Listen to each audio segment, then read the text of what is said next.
and regular fat. So these are the primary nutrients that are of concern for vegetarians.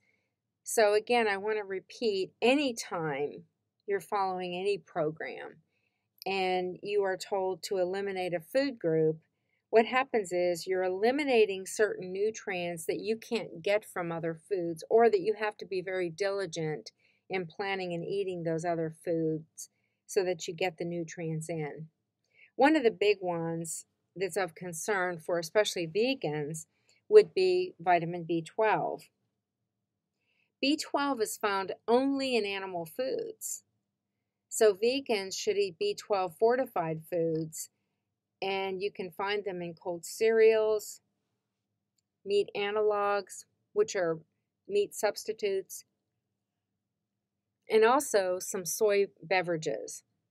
So again, when a person's eliminating the foods on the right, you're definitely having to plan in where you're going to get your B12. Same thing with vitamin D. We also get some vitamin D from sun exposure, but that's a whole other discussion, because many people are using sunscreen and then maybe not getting their vitamin D from the sun. But milk is fortified with vitamin D, and it can be made in the skin with sunlight. But some cold beverages, even orange juice and soy beverages, are fortified with vitamin D.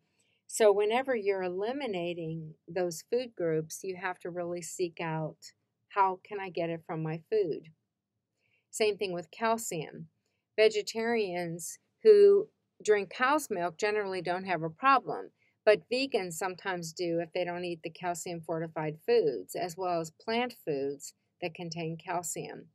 So if you're doing a plant-based menu, it's so important to include a variety of foods so that you're making sure you're getting those nutrients.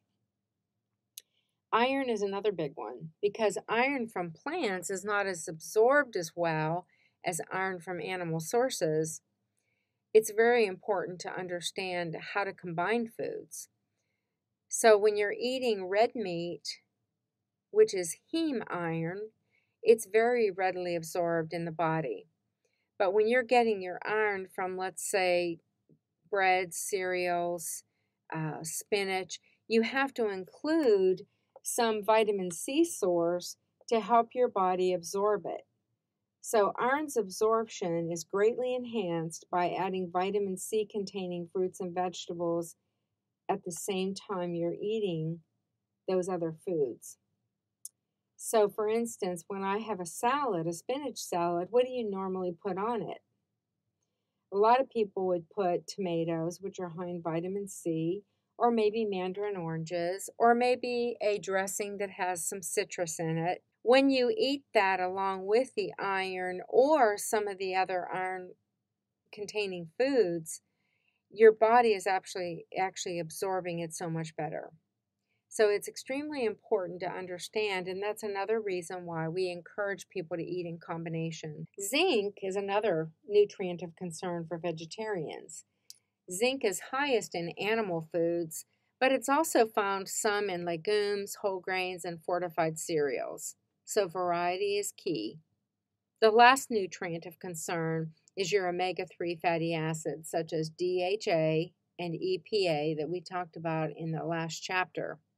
They're primarily in fatty fish, but let's say you are vegetarian and you're not eating omega-3s, you can certainly get supplements that are made from algae instead of fish oils, and those would be encouraged. Some foods are actually fortified with it, but the amounts may be very small. So what we do know is that when you get these nutrients that are of concern for vegetarians from food, your body absorbs them so much better. So it's never good to rely on supplements. It's always better to plan a more varied diet and eat food in combination throughout the day. So what do vegetarians eat in place of meat and milk? So there's things like soy food products such as tofu, tempeh, edamame. There's also meat substitutes or alternatives, which use soy or vegetable-based protein. And many times they're fortified with those important nutrients that you would normally get from meat, such as B12.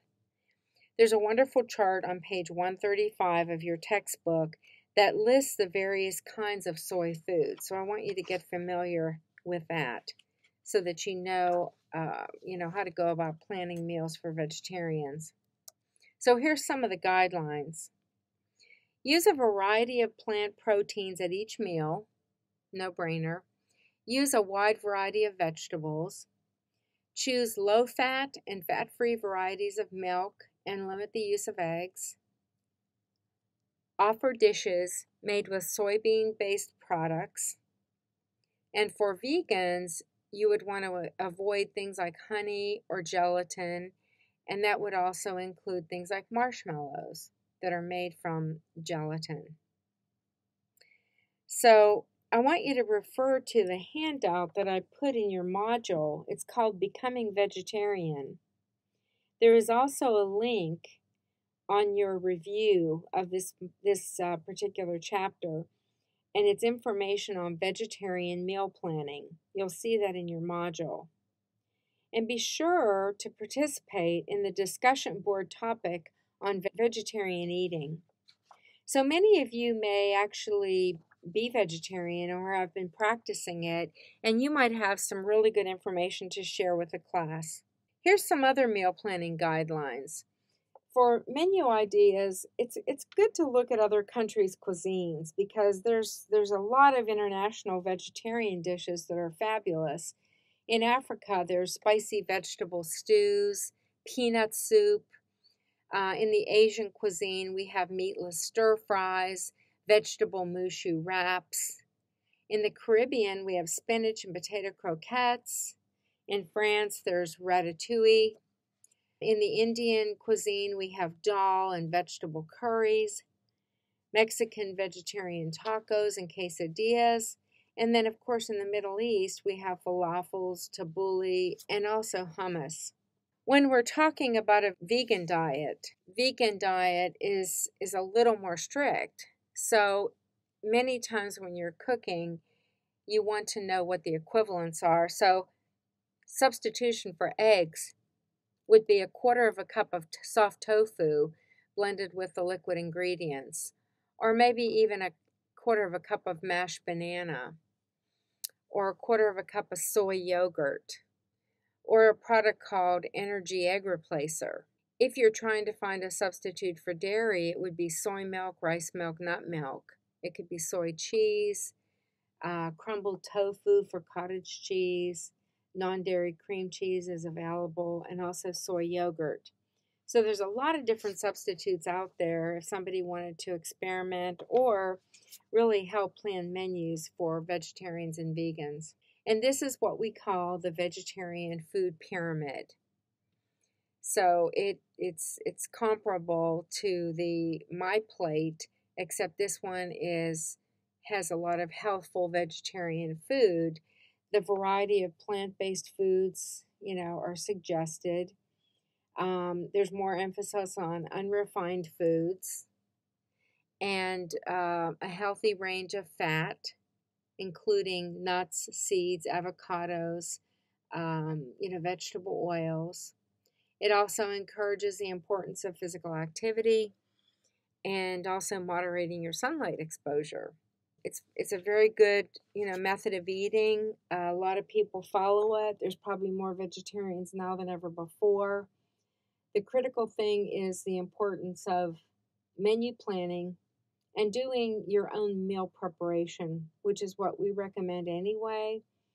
But a lot of people have problems with adherence and sustainability because they don't choose to cook as much as they really need to. So what are the dietary recommendations and what do we really need? So you can kind of take out your calculator and figure it out. If we're looking at protein per kilogram of weight, you would multiply 0.8 grams times your body in kilograms, which is 1 pound equals 2.2 kilograms.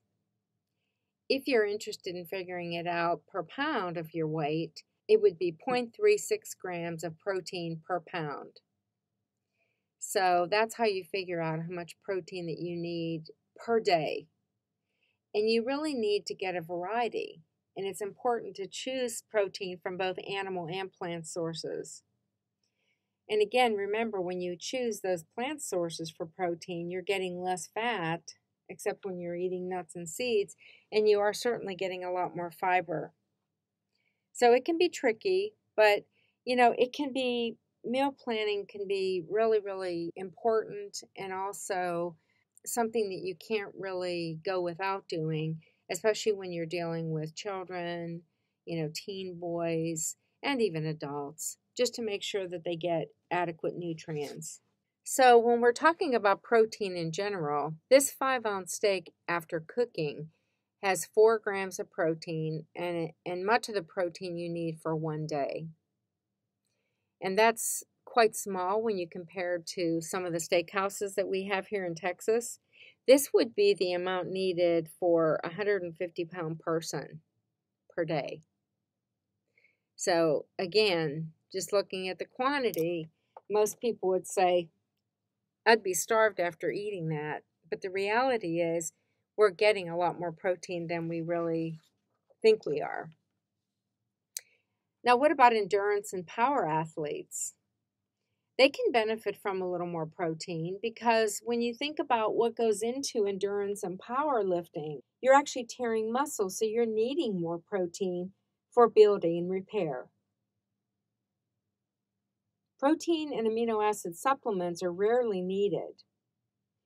And if you think about it, just because of the sheer extra calories that are needed for an athlete, they don't really need to eat extra protein per se. They're getting more quantity of all food, so they take in more protein as a result. So it's not like they have to focus on how many extra dozens of eggs and this and that I have to eat. It's really more or less a well-balanced diet, eating more of everything, and that assures that you're getting that extra protein. And there's our endurance and power athlete. And again, they're getting their extra protein from the extra foods that they're planning or eating in their day. Now, this is one thing that's become a little bit more commonplace and more recommended, that we eat protein evenly across our meals throughout the day, because number one, it makes us feel fuller. When you only eat carbohydrate, you're hungrier quicker. Protein, what it does is it helps to stabilize our blood sugar, that it keeps us full longer, and it prevents blood sugars from raising and falling and crashing and then having afternoon cravings. When you eat protein evenly across your meals throughout the day, it helps your body to maintain muscle tissue, especially as you get older. So we have a situation called sarcopenia, which is muscle wasting for the elderly. So we tend to lose a little bit more muscle as we age. So when you're eating protein spaced throughout the day and make sure that you have it every day, it can really do the body good. So what are some of the health effects of protein? When you eat excessive protein, it doesn't give bigger muscles, it doesn't make you stronger, and it doesn't pump up your immune system. That's the biggest misnomer, is that people think that if I want to build muscle, then I need to eat excessive amounts of protein. And that's when you see young adults having a dozen of raw eggs and a shake. Well, the reality is only strength training and exercise are really going to help build muscle. You need the protein to be able to allow you to do it, to give you the energy to be able to do it. You need the protein to be able to repair the tissue when you're doing excessive strength training.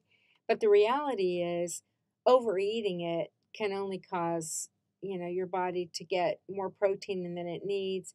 And if you're not watching your calories, it can sometimes cause you to gain weight. So, it's really important to think about balance. Eating too much protein can result in too many calories. can result in higher intake of saturated fat, especially if it's, meat that's well marbled. And when you have too much saturated fat in the diet, it can, increase your risk of heart disease. But I think even more than anything, it increases your kidneys' jobs. It increases the work on your kidneys. And that can be a real problem for people who have kidney disease or who may not know they have it, because your kidneys have to excrete the end products of protein metabolism. So it puts a heavy load on kidneys when you have a very high protein diet that's in excess of what you need. And that is exactly what happens when people choose to do a high protein diet, such as the Atkins diet, which has been, we're all too familiar with over the years. Long-term consumption of red meat and also processed meat like luncheon meats, like pepperoni, sausage, all those, is strongly linked with a modest but significant increase in the development of colon cancer, colon rectal cancer. We have a lot of that in our country, and they're speculating that it's possibly due to the large consumption of protein foods, in particular red meat and processed meat. So it's something to sit up and listen about, especially because most of the time as food professionals, we tend to plan our meal around meat being the centerpiece on the plate. So we really need to rethink that a little bit more. So what happens if you don't eat enough protein? Well, then your body systems don't work as well, such as your immune system or your kidneys. And for children who need it for growth, it can possibly stunt their growth. So that's why it's important to have protein at every meal, and also to monitor, your meal planning so that you're getting adequate protein in there. You're planning adequate protein for clients. The next couple slides really goes into great detail about a lot of different ways to eat healthy protein. And there's a chart on page 141 that is comparable to this one. So we want to always make sure that we vary our protein choices. And that's why one of the programs came about called Meatless Monday. It was actually started to try to encourage people to maybe eat less meat, even if you go one day a week. When you're doing Meatless Monday, you're focusing on, plant proteins instead of animal. So vary it up for optimal health. Don't just replace meat, chicken, and fish with cheesy favorites such as pizza and macaroni and cheese and Italian dishes. It's real easy to think that if I'm not going to eat meat, I'm going to substitute in for some of those very high-fat choices. But what you're doing is you end up getting a lot of saturated fat. Always remember to include a couple servings of fish a week, and try something beyond just plain old fried fish sandwich. Try it on a salad or on a sandwich, or something a little bit different. Eat fish as a main dish. And then, of course, if you have beef, choose lean cuts of beef. A lot of times people get the big chugs of ground beef, just plain old ground beef, thinking that it's cheaper, it's less expensive. But the reality is when you cook it down, you're getting all fat, and then you throw the fat away. So it's really important to choose lean if and when you can. And then, of course, choosing beans and do different things with them. Instead of just a bean soup, maybe do a bean salad, or throw beans in a salad for the protein source. So I want you to take some time looking at this chart, because there's certainly a lot of ideas that can really help you in your menu planning, because we only typically know what we know. And if you didn't grow up eating a lot of plant-based proteins and all you know is beef and potatoes, then that's really what you're going to plan. So it's really important to step out of the box and really understand how you can add some protein in the form of plant foods and have a diet that's, equally balanced. Now, in this chapter, the culinary focus is obviously on meat, poultry, and fish. When proteins are cooked, they shrink and become firmer and lose moisture. You can see that when you put a piece of steak or chicken on a grill or in a skillet, or when you fry an egg. The proteins in the egg white go from clear to white as the white and the yolks become more solid. This is because protein becomes what we call denatured. In other words, its structure changes when cooked. Proteins denature when they are exposed to high temperatures or whipping or have the addition of acid, such as adding lemon juice to milk to make cottage cheese. Proteins such as gluten, which is the protein in wheat, denature during baking to give bread and other baked goods their structure. Fresh vegetables are often blanched in boiling water because the heat kills the protein enzymes that cause unwanted changes to the food during storage. You have to think about the culinary aspects of protein. The following are tips to pick meat, poultry, and seafood that are leaner and that have less saturated fat. So like chicken breast and turkey breast, and that means the white part of the meat without the skin, are very low in saturated fat. Now, when you go to the grocery store, you have to read to see how much fat they've put in it. Generally speaking, you can't just substitute chicken breast or turkey breast ground up for some ground beef. If you put it on the grill, it may not have enough fat in it to even be able to cook properly or be juicy. So what I'm saying is, when you purchase those products in place of ground beef, you have to really look at the label and determine the percentage of fat. So some fat is necessary to make it, more juicy, palatable, good mouthfeel, but it also affects the cooking. Some fish is lower in fat and saturated fat than our meat and poultry with the skin on. But that doesn't mean that they're bad. That means that they're very healthy because they have the omega-3 fatty acids. A lot of people just automatically assume they should give up red meat or beef. But if you look at, let's say, a really good website is the Texas Beef Council. They have handouts and a lot of information on their website about the different cuts of beef. And I think, if I'm not mistaken, there's 35 or 36 different cuts of lean beef that you can include in your diet that don't have a lot of the saturated fat. Some of the more common ones would be round steak or flank steak or top sirloin. You can see here that many of the words have loin in them. Anything that says loin is generally a leaner cut of red meat. And here we have some of the different cuts. And I highly recommend trying them. Just like fat had its own application of various types of uses, same thing with beef. If you're cooking ground beef, you can grill it. You can, saute it and use it in a soup. You can put it on the grill. But if you're dealing with a very tough cut of meat, you might want to use a wet method of preparation, like a braising instead of a grilling, because it doesn't have enough moisture and your end product is going to be too dry. So good thing is there are a lot of lean cuts of beef. The other side of the coin is you have to really understand how to prepare them properly. Besides beef, there's a lot of other lean proteins like your veal, your pork. People always assume that pork is a no-no because it's high in fat.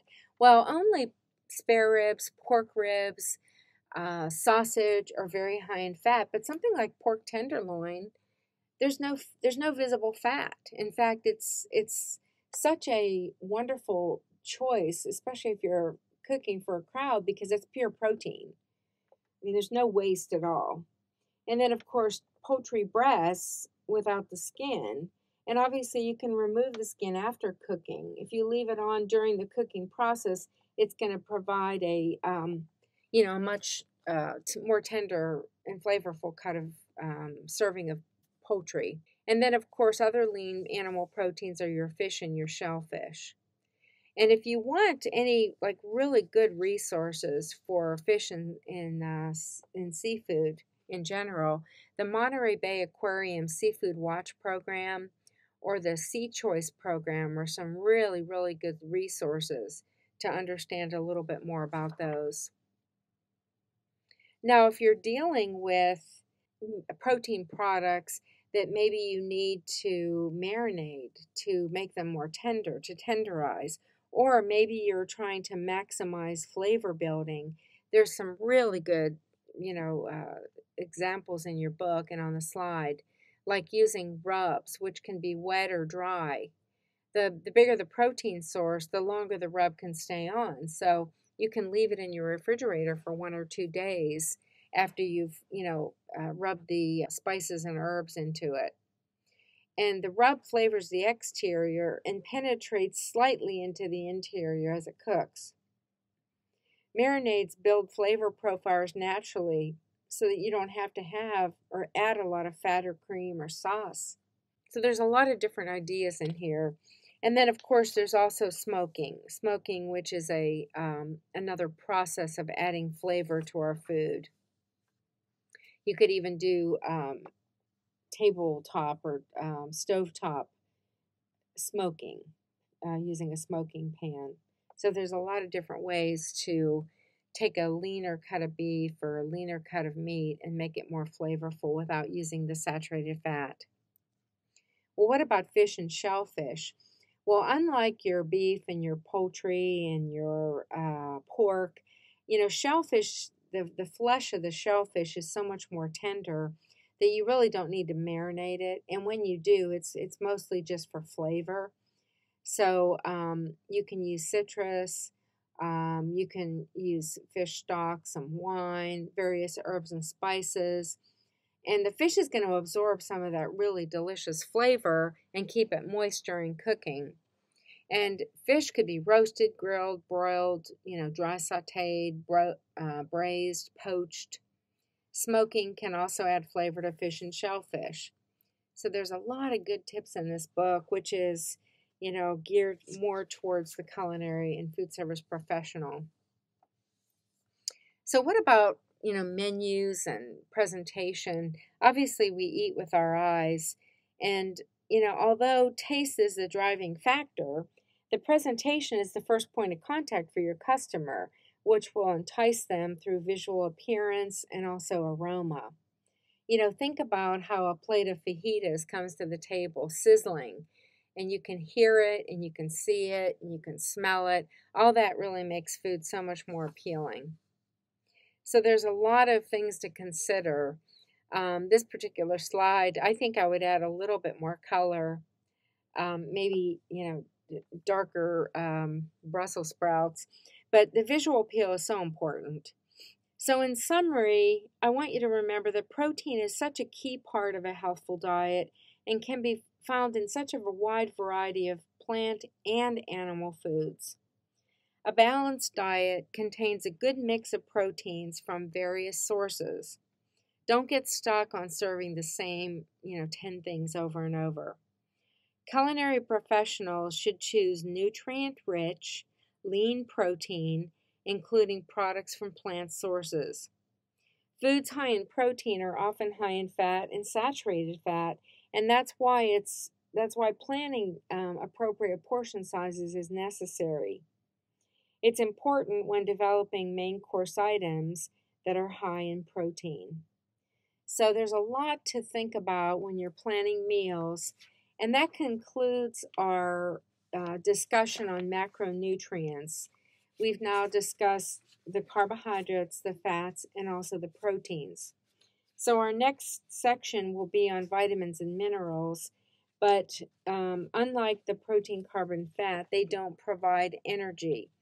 So we will, continue this discussion. But for now, I would review the chapter and go to the discussion board so that you can, add to the discussion on vegetarianism. Thank you.